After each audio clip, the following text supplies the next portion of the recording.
AJ, thanks for coming onto the show. You are one of the co-founders of Equitable Giving Circle, a Black and brown women and femme-led nonprofit in Portland with multiple community care programs, including community-supported agriculture, a housing program, and so much more. I want to know all about the amazing work you're doing over in Portland, but before we dive into the meat and potatoes of the meat and potatoes, can you paint us a picture of some of the moments that led to the creation of Equitable Giving Circle? Because you started a nonprofit, but before that, you were in marketing and fundraising, which you've mentioned that wasn't the most fulfilling career. So, what made you transition from marketing to nonprofit, and what's it been like finally being able to do the kind of work that you've always wanted to do? Yeah, so EGC, Equitable Giving Circle, EGC, we started really kind of the end of last winter, early spring. We had started conversing around November, December of 2019 with this idea of creating a giving circle. And this is going to be more of an after school project. Like after work, we were just all going to be dedicating, a little bit of time here and there. And really with the idea of creating business showers, micro grants for Black and brown women and femmes in biz. I had been inspired because I had been part of a different giving circle that I was not, it wasn't my vibe. It was like old white ladies doing old white lady shit. And just really wasn't what I was looking for in a way to give back or to spend time or money. Mm-hmm. And I wasn't getting anything out of that experience. Like I wasn't meeting new people. I had actually been treated like the help at multiple events where I had been literally given dirty glasses or plates, and I'd be like, "Oh no, I'm a guest." Not putting anything down about being. I was a bartender for a very long time. I managed bars. I've been in the service industry. No shade, but I wasn't there that day. Many of those days, this happened more than once. As I wasn't there as wait staff, and so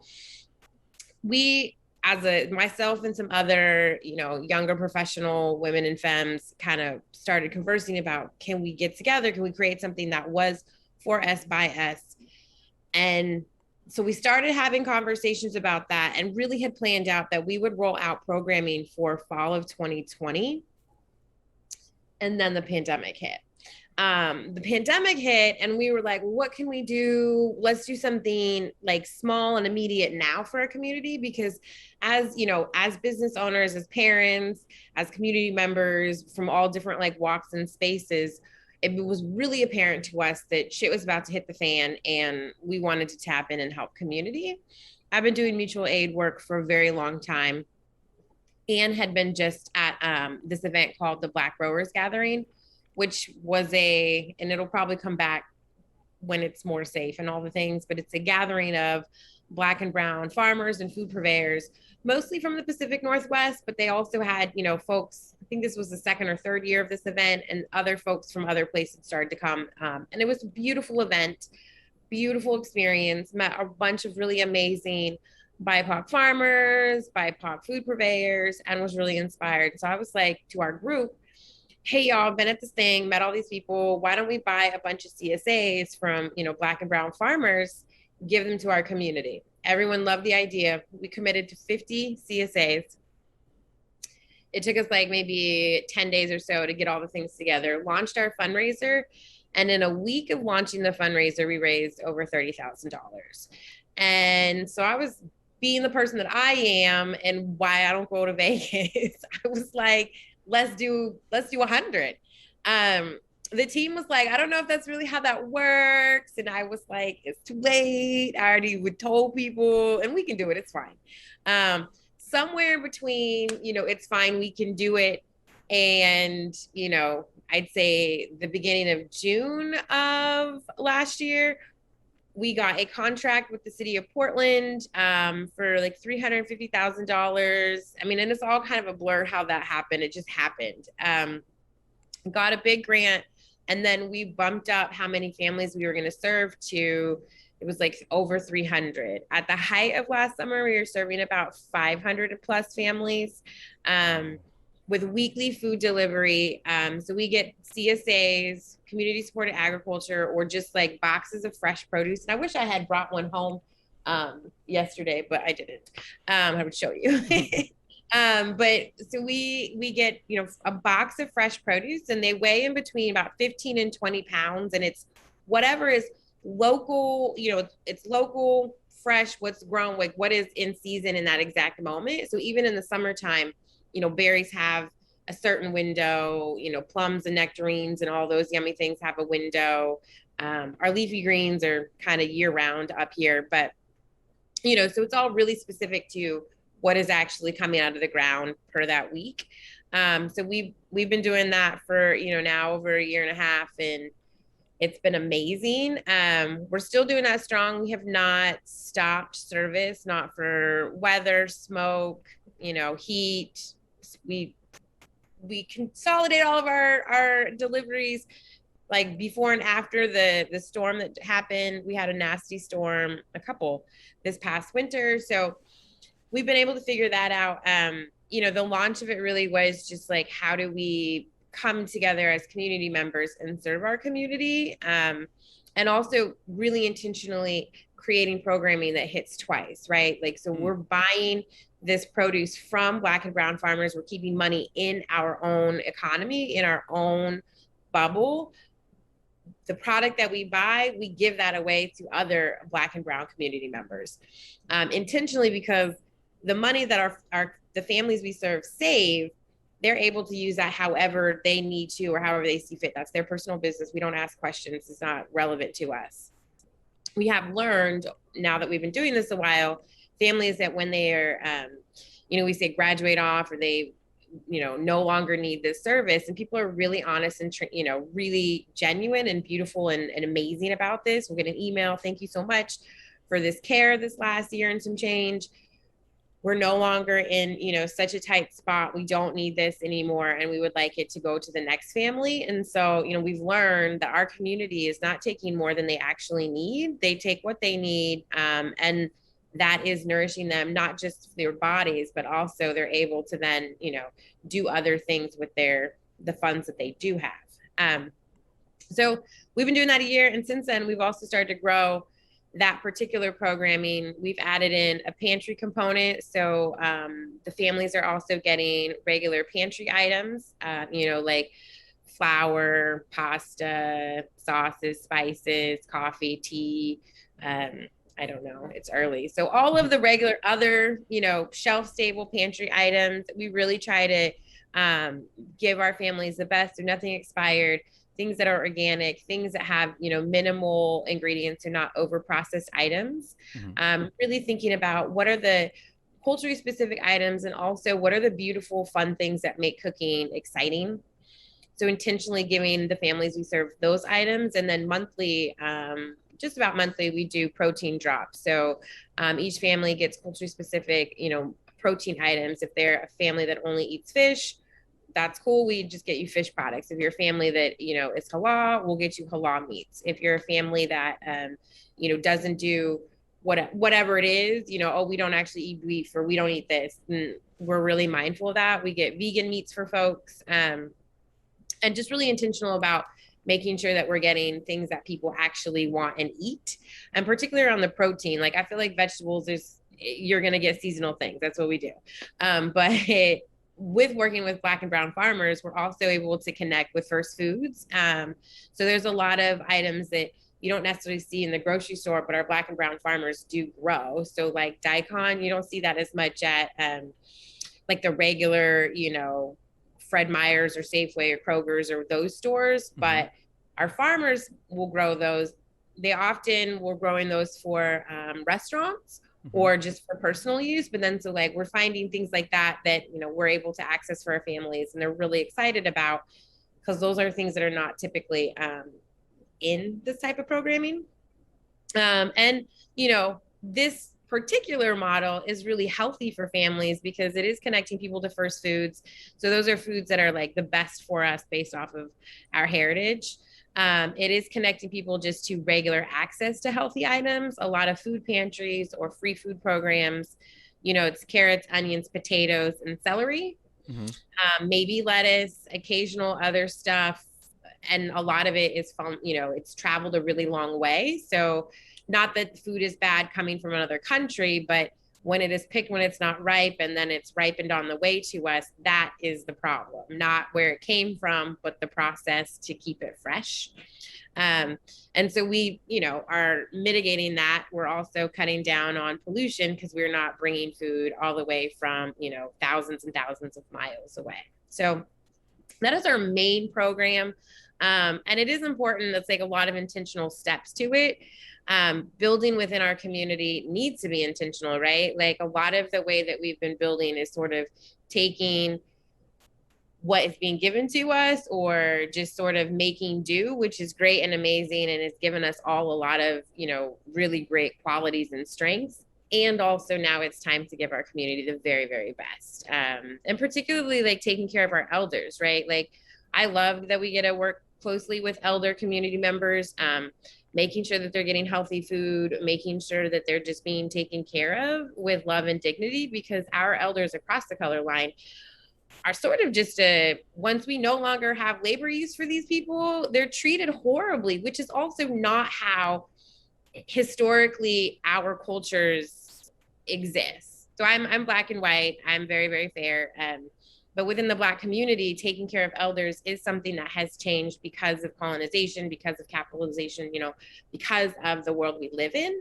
I have, elders that are attached to me that are different community members. So I have a Japanese grandmother, and the way that, we engage and interact with her, she's, not here in the States, but that even the way that has changed, right? Like typically she should be taken care of and be in community, but because of this new way, we're happily putting elders in homes and not around us as we can grow and ask questions, not near us for our children to have access.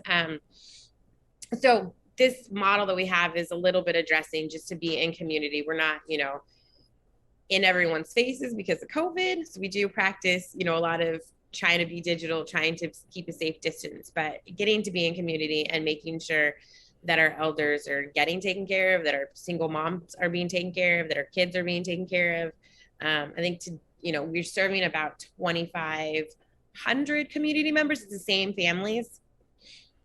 And hopefully we're going to grow it, right? So right now we're around 325 families. People have graduated and moved. And I'm hoping within the next 2 years, we're serving about 1,000 households a week. And mainly it's because this is a pathway for people to have the support they need. It's helping improve people's health benchmarkers. And it's also allowing them, in something that's a really easy, healthy, stable, their food is taken care of. They can focus on other stuff, right? Like that stability is really helping people, even just their wellness to be better, but then also they can use their money to do whatever. Maybe now is the opportunity they can, spend a couple little bit of dollars to invest in a personal business or a dream or paying off a debt, whatever it is the case. And we're seeing that families are actually doing that, not because they're being told, because that is what people want to do. They do want to better, as a group, we want to better ourselves. We want to better our situation. We want to make changes. And when families have that opportunity, they do it. Wow.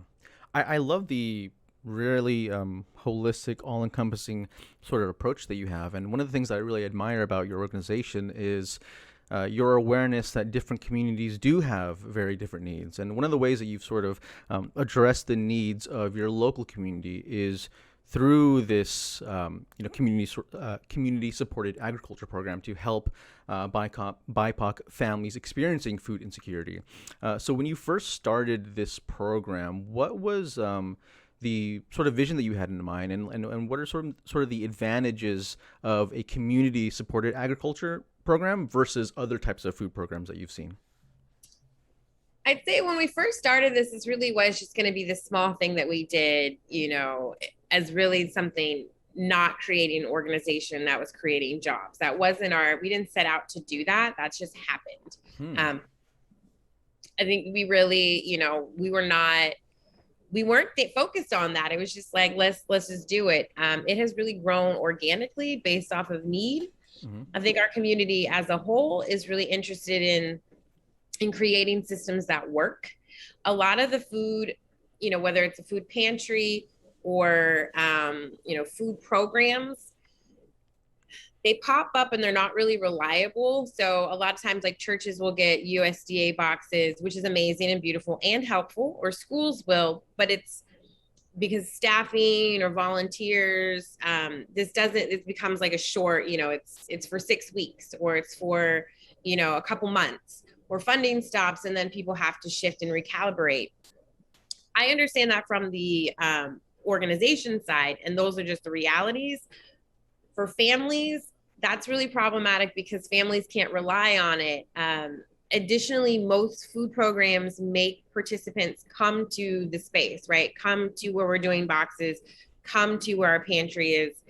And for some families, many families, that's fine and it does work. But if you work traditional 9 to 5 hours and the pantry is open 9 to 5 hours, you're not going to make the pantry. If you don't drive and you got to take the bus across town, and then you're only going to be able to take what you can physically carry on your back or your arms, and so that's going to change what you have access to.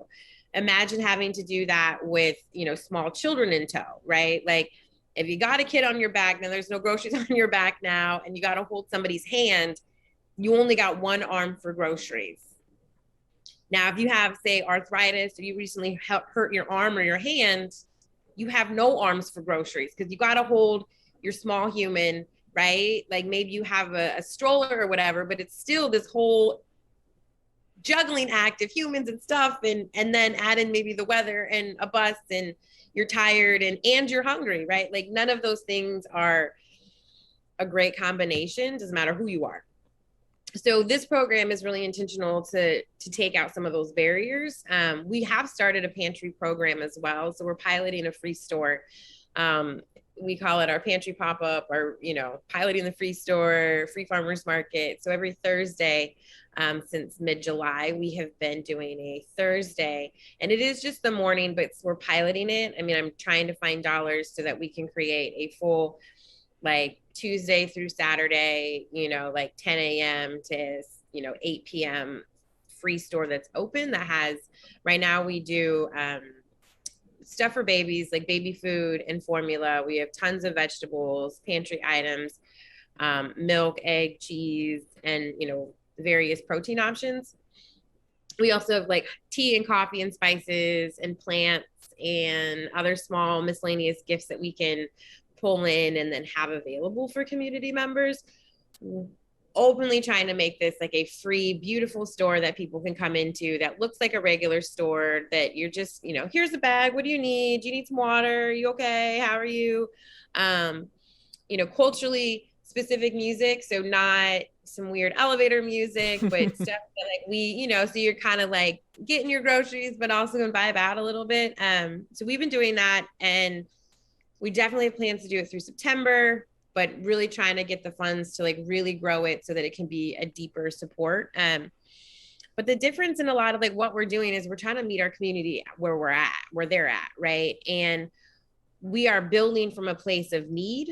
Most of our leadership team, both our board and our staff leadership, we have all experienced different, hurdles and heartaches, from being on food stamps, from being houseless, from, being evicted, from, the gamut of things, having, issues around debt, whatever. So we're building from a place of experience, which I feel like does transform how people interact with us. I never want somebody to feel like because they're getting free food that they're not valuable or important or special. That's why we don't do things that are expired, or, even just kind of old or whatever. If the produce looks like it's not in its prime, we'll generally like take that and we'll like at home for us. Like we'll be like, I don't mind cutting off, but like I'm not going to give this to somebody, right? Like that's rude. And so we really try to like build from that. And we are actively building within our community to both teach people to like, this is a model that works. This is a model that feels good. And this is how we build from a different space. Last year, we noticed by August, a lot of other programs in town really started to, amp up their boxes and the way that they were functioning, because people were like, but you know what EGC does? You see what they're giving? Like, I don't want this. Wow. I want some, I want to be treated with love and dignity, and our community deserves it, because everybody deserves nice things, not just rich people, not just the elite, not just a small group of humans, but everybody deserves nice things. And also, when like, whether it's a gift from somebody you love, or it's a surprise from a stranger, or just being treated like a human at, a program that you need to access, those acts, that experience ripples into people having a positive experience. And then, that's a ripple effect. Like, if I'm like, oh, here's something nice, someone's going to be happy, and then they're going to do something nice, whether it's for their neighbor or their kid, and it grows. So we have an opportunity as a community to really grow in love and care. And so that is like a real big value for us, just to make that shift, like here starting in Portland. But we hope that other people will find, inspiration, and intentionally be intentional about the way that they are building, because we don't have to live the way that we all are living. Wow. I mean, and something I really appreciate about EGC's agriculture program is the amount of respect that you have towards different cultures, because not all families cook the same way, which means that not all families can use the same produce and ingredients. And far too often we tell folks who are receiving support that, oh, beggars can't be choosers and they should just, take whatever they can get. But for EGC, you've really humanized this process by recognizing that different people do have different needs. So when it comes to the food that you give to these families, and I know that you sort of talked about this a little bit earlier, how do you decide like what to give, like when it comes to dietary restrictions or diets based off of religion or allergies and culture, and like how do you maintain that sort of sense but also still be culturally sensitive? Yeah. So, I mean, the produce, we're not really able to, like, we intentionally bring as much culturally specific produce for everybody. So, and we are just pulling from what's grown locally, right? So, like pineapple, we don't grow that locally. This Mm-hmm. It's not hot enough. I wish it was. It's my favorite thing. I wish I lived somewhere where I could ethically eat pineapple every day, maybe in a future time. So, like, we don't have things like pineapple and avocados because they're not grown here, but we specifically have just our produce is whatever is grown. And because we're working with Black and brown farmers, they grow things that are more culturally specific. So everybody is getting intentional local, but also, first foods. In terms of our, like the protein, we have profiles and dietary. So like we do have a couple folks that like if they have like an allergy to a vegetable, we'll intentionally like make sure, try not to have that in their box. And if it gets to somebody, I'm thinking of a community member now, and he'll just like remind us, hey, da, da, da, and we're so sorry. And it's never been an issue, but we are trying to be really mindful. We have everybody use the system, Rootific, and then we have another system that keeps like profiles on everybody. And profiles is literally like your address, your phone number. Don't drop off on Thursdays because I'm never here on Thursdays. And please, I'm allergic to oranges, so I never want oranges at my house or whatever, right? Mm-hmm. So I don't know if that's really real, but somebody might be. But so there's that, and then and with the meat, then it's also the same kind of thing. Like we're a vegan household, we're a vegetarian household, we're allergic to eggs or whatever it is, and so those things, particularly allergies, we're really mindful.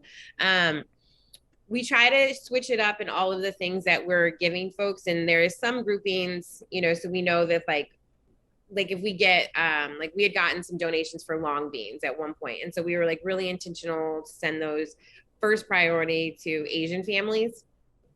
So we do stuff like that. We are opening the pantry intentionally so that then there can be more like really personalized things, right? Like you can come in. We also are with the pantry, we're piloting being able to have kind of like an inventory, and then people can kind of shop, and then a volunteer will make the bag, and then it's delivered that way. And so that is like something we're piloting and experimenting with and figuring out. I mean, for the most part though, because the food is really high quality and it's good stuff. Like we don't do sugary stuff or snacks very much. We just don't. Those are really easy things that people can get access to them if they want. They're cheaper. So we hyper focus on like the more expensive things, like getting people oil, getting people beautiful sauces, getting people just like the meat, the veggies, the stuff that is expensive to get. And as we grow, I mean, I hope that like once we have our own warehouse space, we'll be able to even more intentionally have like our grocery can get more and more detailed. That all comes with funding, but it's all possible. I think a lot of programs, they say this is what we can do, and it's because you're lazy, because this is what you want to do. This is what is the easiest. And I get it, because it is, it is hard work, and need is ever growing. But I do think if we're more intentional about caring for people, like truly caring for people and really giving them good service, they're able then to help themselves in the ways that they can help themselves, or the ways that are easier, right? Like maybe now a family doesn't have to go and worry about groceries because they come to their house. That means that, the parents or the adults of the household have an extra amount of time that maybe they did want to work on the study thing, or maybe they do want to be working on, their business that they're trying to get, or maybe they are now able to spend a little bit of extra time in the evening looking for a different job that, is their dream job, or whatever is their business. Maybe they can now finally take a night class or something. And so, I mean, I think it's just like that intentional building.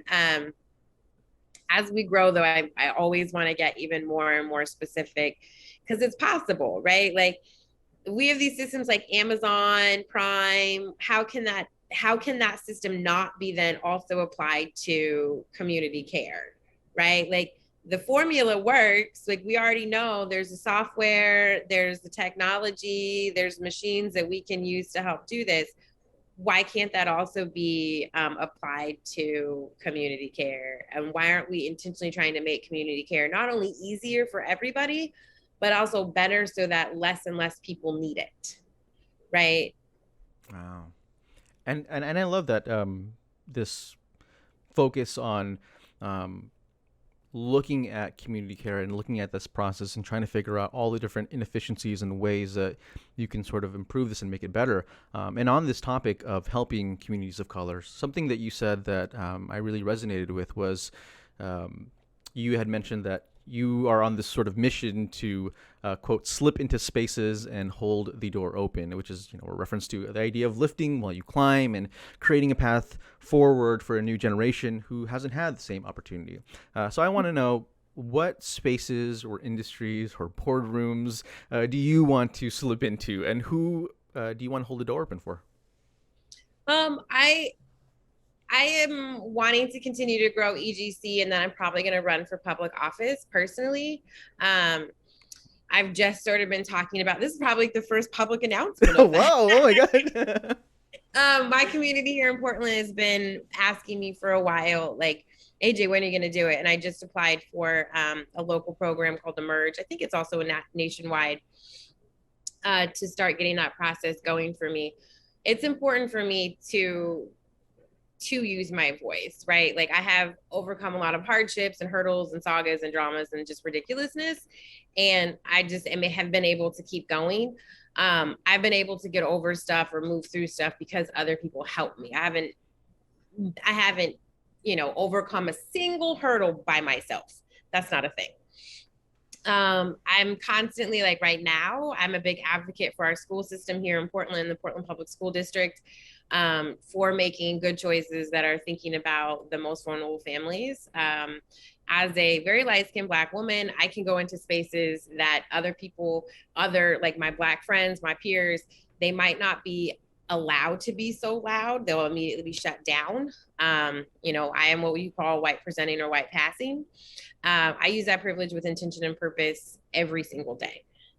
My Black family was really, as a child, was really intentional about teaching me to be mindful of that. I'm not the only very, very bright person in my Black family. And so it's not like I showed up as a surprise. And so I'm really like I use that to my advantage, right? Like to go into spaces that might not listen to us, but to like be able to be an advocate. And it's important to hold the door open for everybody, right? Younger people, other people. I try not to be in spaces as the only anything. Like, I don't want to be the only person of color. I don't want to be the only woman. I don't want to be the only single mom. I was at a meeting last summer with the mayor and some community organizers. And while there was like every group represented, I was the only single mom in that space. And I was like, so y'all are about to make decisions that actually impact single moms across the color line the most. There's no disabled people in this room. So we should not be making no decisions to be made because somebody who has a disability should be at the table, maybe like 4 people, right? Can we zoom them in? There's no trans people here at the table. There's no elders at the table. Y'all about to make some decisions. This doesn't make any sense. And that was one of those big moments for me as an individual, like being intentional, who's at the table, and are we being inclusive?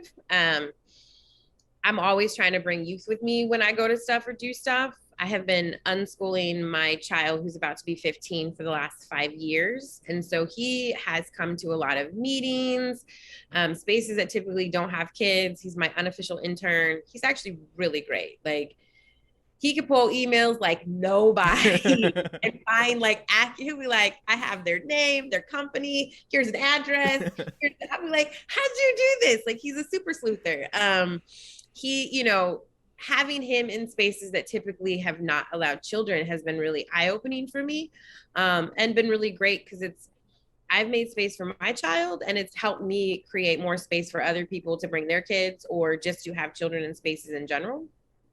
I like to build intentionally with kids around because kids have really different perspectives, and they're the least, the least colonized, they're least domesticated, and they don't move in the same way that us, just because of experience and knowledge base, but also their understanding of problem solving is very, very different.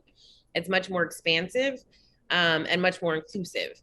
We had a meeting last year where this little person, Ezra, he came, and he was like 4 at the time, and his mom was really like, I don't know about Ezra being at the meeting, and he's going to be annoying, and he's going to ask questions. Ezra didn't make a peep, right? We're on Zoom. He didn't say anything. Then it was, we were trying to figure something out, and Ezra had like a little question, and his mom was like, stop it, stop it, stop it. Come to find out, in Ezra asking his question, and he was involved for like 4 minutes maybe, actually helped us resolve a hurdle that we were trying to navigate and figure out. And it was like, we would probably still be trying to figure that out.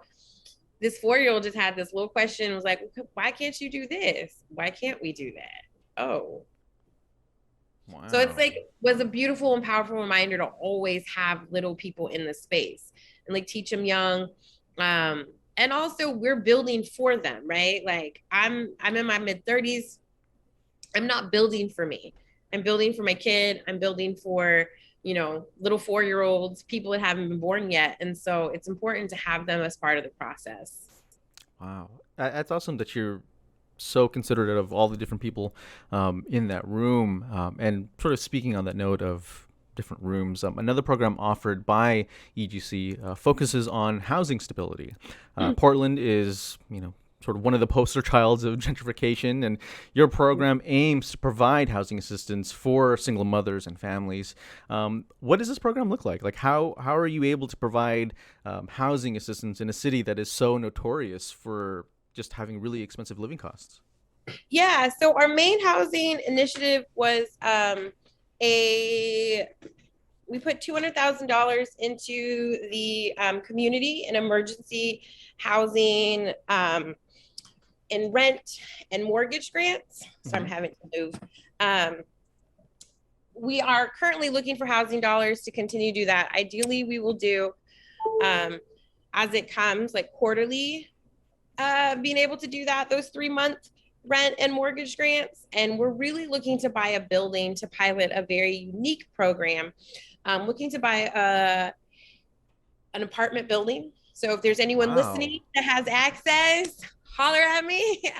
We would like to buy a building and house a group of Black single moms rent-free. This will be a program that will intentionally be helping people over like a 3 to 5 year span of time, to whether like I really want it to be where the rent is free and that they're able to save the dollars that they would be spending on rent or part of them on to get towards a down payment situation, so that when they move out of this program, they're actually moving into something that they personally own and not moving on to renting, because rent is really problematic. Mm-hmm.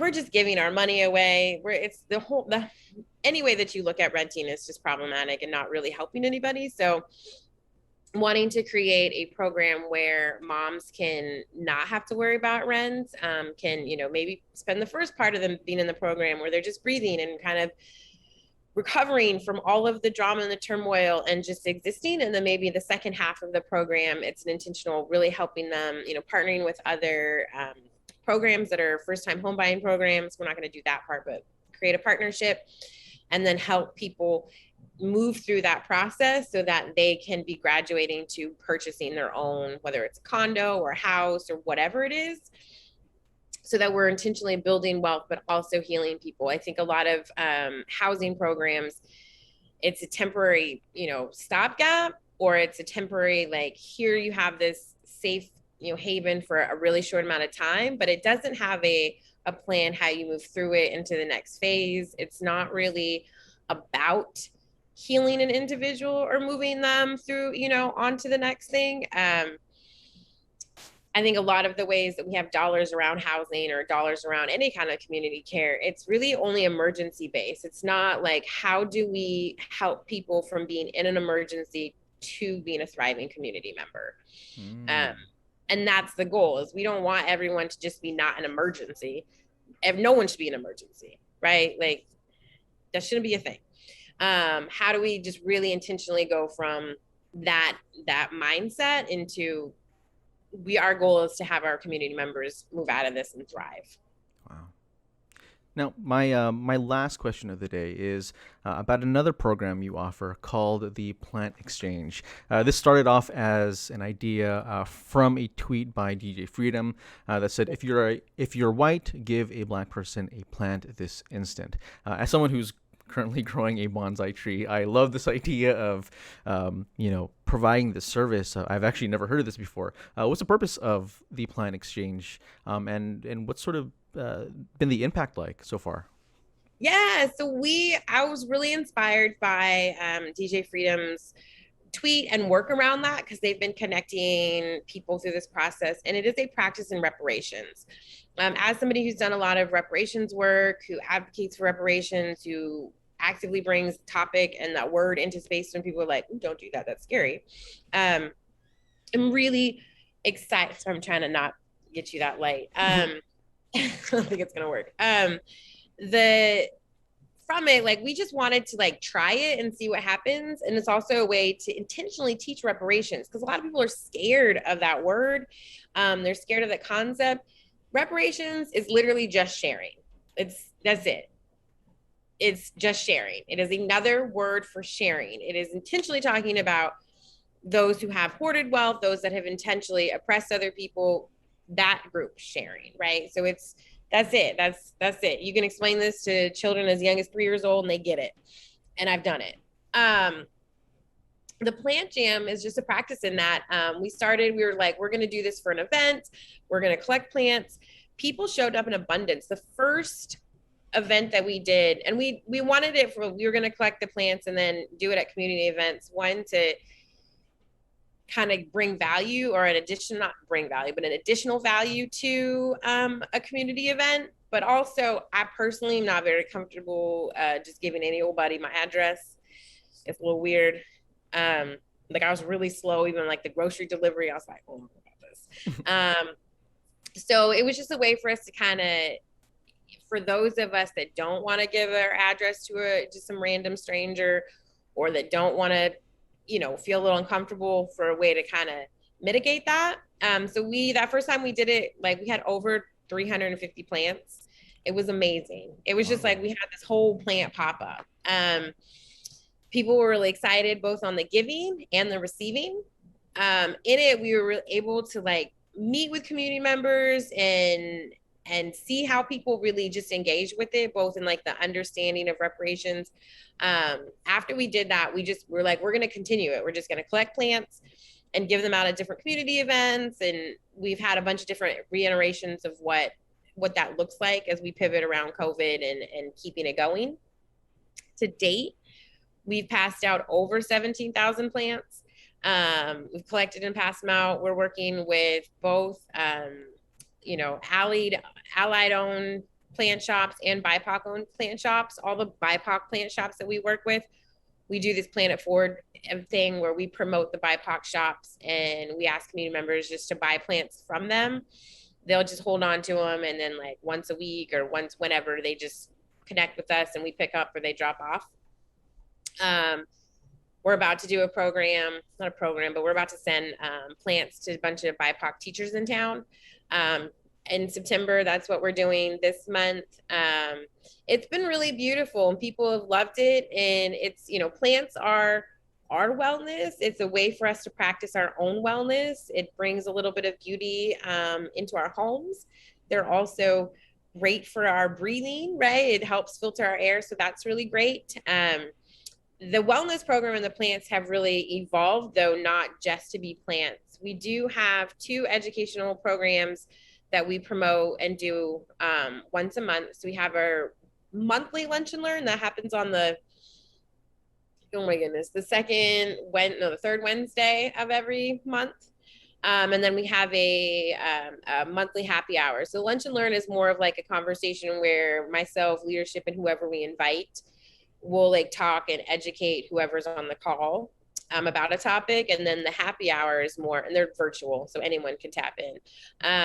They are more of a conversation. So it's like a back and forth and exchange, and we're sort of, round table kind of vibe, virtual though.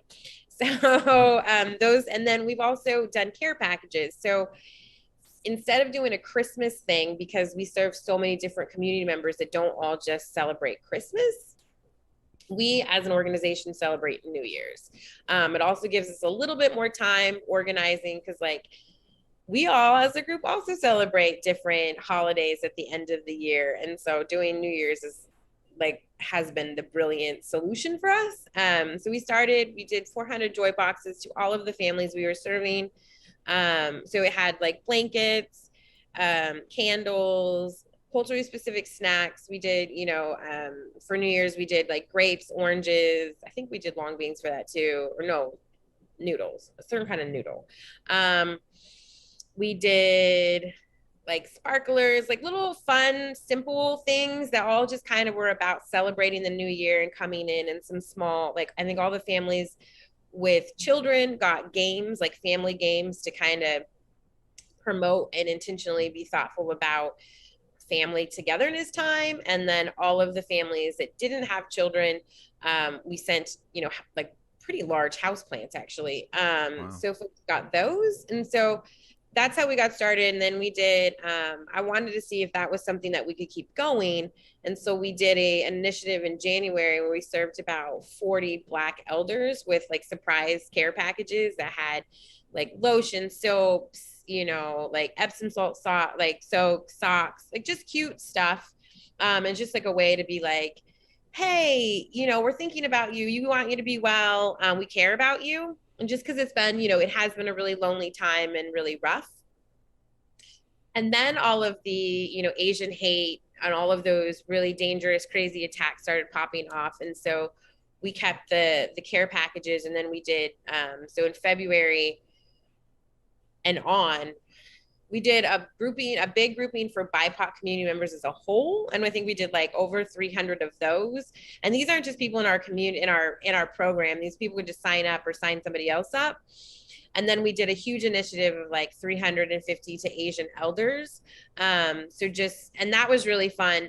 And in that whole process in January, right? From when we started this into when we, even still now, because still stuff is being dropped off and we keep pivoting it a little bit. We were able to connect with people across the color line who are looking for community, who are actively wanting to show up and wanting to be involved, but also wanting to care for people in regular, normal ways, right? Like if you're loved one is having a rough time, you might put together a cute little, I just thought you wanted to relax and have some tea and take a bath and do all that stuff, right? And you might drop it off. And so it really was like one of those humanizing experiences that across the color line, people want to help. They want to, care. We saw literally every color, every kind of person that you could possibly imagine contributed to making these initiatives happen. To date, we've done over 1,500 care packages. Beautiful box of fun goodies delivered to community members directly. Most of them have been surprised because somebody they love signed them up and they were like, wait, what am I getting this? They get this present. And the care packages essentially are in abundance.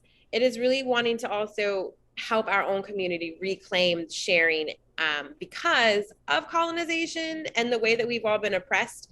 We're not able to share in an abundance of the way that is really normal within our own cultural sets. And so in the care packages, somebody will get things and they'll be like, well, I only need or want like maybe 5 or 6 of these items, but there's like 20 items, right? And so then they get to then share with their loved ones, whether it's their family or their neighbor or, whoever they feel like sharing with the remaining items. And so it's really a keep some, share some kind of vibe. And it's our whole wellness program is really intentionally one about educating and changing the way that we do and look at wellness and really looking at wellness as a community. So we're letting those that, do healthcare and yoga and vitamins, those people are doing a great job and we're not going to step on their toes. We're looking at like, what does it mean for a well community? How do we cultivate wellness and what are the signs of a well community, right? And one of those signs is when people are really engaged and sharing. Wow. Well, AJ, it's been a pleasure having you on the show. I've learned so much about EGC and the amazing work that you're all doing there. Before we say goodbye to our audience, what are you working on currently? And I mean, amidst all the different things that you're working on, and where can the LLAG community find and support you? Yeah, the community can find us at equitablegivingcircle.org. They can also find us on Instagram, and we're kind of on Facebook. Equitable Giving Circle is pretty much our social media. Right now, we as a group are working on long-term funding. We are trying to buy a building intentionally so that we can put it in a land trust. I'm really thinking about different ways to even build out community care and the way that communities of color, our nonprofits, have access to assets. If we are able to buy a building that's long-term stability, putting in a land trust also sets up our organization in a very different way long-term. So this will be just giving back to the community. We're also starting to really think about holiday, and in the next couple of days on our social media, people will start seeing all of this stuff. Or we're not doing a back to school event. We're doing a school readiness event. Again, partly because we had a back to school event planned, but then with the Delta variant, we're like, we need to do it a little more digital, a little more less personal contact. So it's going to be a school readiness happening in the next couple of weeks. So we're rolling that out. We'll be doing literally like 1,000 backpacks. Wow. We've got school clothes for kids. We've got lunch boxes. We've got a whole bunch of different fun stuff. So if people have, access to tech or just large donations, hit us up about that. And we're still really getting stuff together for holiday. Wanting to even have a better, bigger New Year's push. Just even more fun stuff. Just having our own community be able to celebrate in small ways and big ways is really important. And so those are the major things that we're working on, and just keeping us going and afloat. Donations really help. So if people are listening to this, sign up as a monthly donor. Our monthly donors really are what keeps us going. $35 to you, whoever you are, might not be a big deal, but $35 really helps us feed a family. It's about, the actual box costs about $35. $55 includes all of the admin costs and all of the additional things that cost to keep us rolling. So if you have, $55 a week or $55 a month, you are feeding a family and keeping us operating and running. And so that is a big way that people can help. Awesome. Well, we'll definitely add all the links so that way people can follow EGC and also have the opportunity to go ahead and support. AJ, again, it was an honor having you here, and we'll definitely have to invite you back sometime when you you start running and everyone starts knowing about you. Yeah, next phase. We're gonna get this stabilized. Next time. For having us on here and sharing your community and network and sharing our stories. I'm a big fan of yours, so this is really exciting. Awesome. Well, thank you so much. We'll definitely have you back on. AJ, nice seeing you. Take care. Bye. Bye, everybody.